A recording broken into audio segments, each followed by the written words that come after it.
নীলফামারীর জলঢাকায় মুক্তিযোদ্ধার সম্পত্তি রাতের আধারে দখলে নেয়ার অভিযোগ উঠেছে প্রভাবশালী একটি চক্রের বিরুদ্ধে। ভুক্তভোগী পরিবার জানায়, বিভিন্ন মহলে বিভিন্ন প্রকার হয়রানি, হুমকি প্রদান এবং জোর দখল করে নেয়ার অভিযোগ করেও মেলেনি প্রতিকার। তবে উপজেলা প্রশাসন বলছে দ্রুতই নেওয়া হবে আইনি পদক্ষেপ।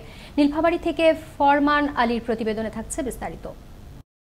রাতের আধারে দোকানের তালা ভেঙে সব মালামাল লুট করে সাইনবোর্ড ঘুরিয়ে নিজের দখলে নেয় নীলফামারীর জলঢাকা ডাকালীগঞ্জের প্রয়াত বীর মুক্তিযোদ্ধা কাজী রুহুল আমিনের দোকান ঘরটি। এতে বিপাকে পড়ে মুক্তিযোদ্ধা পরিবারটি।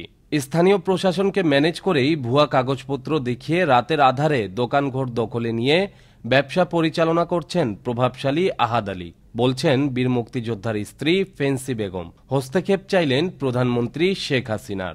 হঠাৎ করে দোকানের দেখি তালা ভাঙ্গা এবং আমার যে মালামাল সে মালামালও নাই, দোকানে সাইনবোর্ড ছিল সাইনবোর্ডও নাই। এত মামলা মোকদ্দমা আমি করছিলাম, কিন্তু পুলিশ আসছিল, কোনো কাজ হয় না। আমি যে চলবো কিভাবে, প্রধানমন্ত্রীর কাছে এটা আমি সুষ্ঠু বিচার চাই। তবে অভিযোগ অস্বীকার করলেও প্রভাবশালী আহাদ আলীর পুত্র লাবলু মিয়ার কথায় স্পষ্ট বেরিয়ে আসে জমির প্রকৃত মালিকের নাম। এই জিনিসটার যে মালিক ছোট ফ্যামিলি হাসনা কাজী, উনি আমাদের বিরুদ্ধে দুইটা মামলা করছে। এখন ওনারা মামলা করছে, মামলায় তো আমরা বলে দিছি যদি মামলায় আপনারা এখানে পান আমরা ছেড়ে দেবো, আমাদের দোকানপাটও আমরা ভাঙবো না, আমরা এইভাবে ছেড়ে দেবো। ভয়ে ক্যামেরার সামনে কেউ মুখ খুলতে রাজি না হলেও স্থানীয়রা বলছেন, মুক্তিযোদ্ধার এই দোকান ঘরটি রাতারাতি লুটপাট ও ভাঙচুর করে দখলে নেয় এই প্রভাবশালী। সব ভাঙচুর করে সব নিয়ে গেছে, রাতারাতি এগুলো সব টিন কাটিয়ে সবকিছু নিয়ে গেছে। সরকারের কাছে তো আমরা এটাই আবেদন চাইতেছি, আমরা সুবিচার চাইতেছি। এটা দোকান তো এই ওনার দখলে নিয়ে নিছি, শার্টটা ঢুকি রাখি আমরা তালা দিয়ে চলে গেছি।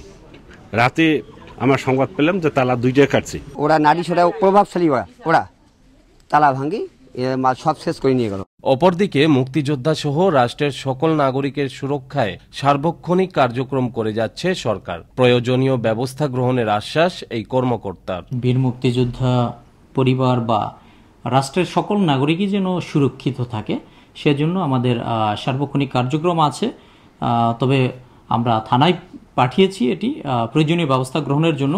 আমরা থানার কাছ থেকে আমরা রিপোর্ট নিব এ বিষয়ে কি পদক্ষেপ নেওয়া হয়েছে, এরপর আমরা বাকিটা জানাতে পারবো। জীবনের শেষ দিন পর্যন্ত আওয়ামী লীগের রাজনীতির কাণ্ডারি প্রয়াত বীর মুক্তিযোদ্ধার পরিবারটিকে প্রভাবশালীর হাত থেকে রক্ষা ও তার জমিসহ স্থাপনা ফিরিয়ে দেওয়ার জোর দাবি নীলফামারীর জলঢাকাবাসীর। ইমরান খান, আনন্দ টিভি, ন্যাশনাল ডেস্ক।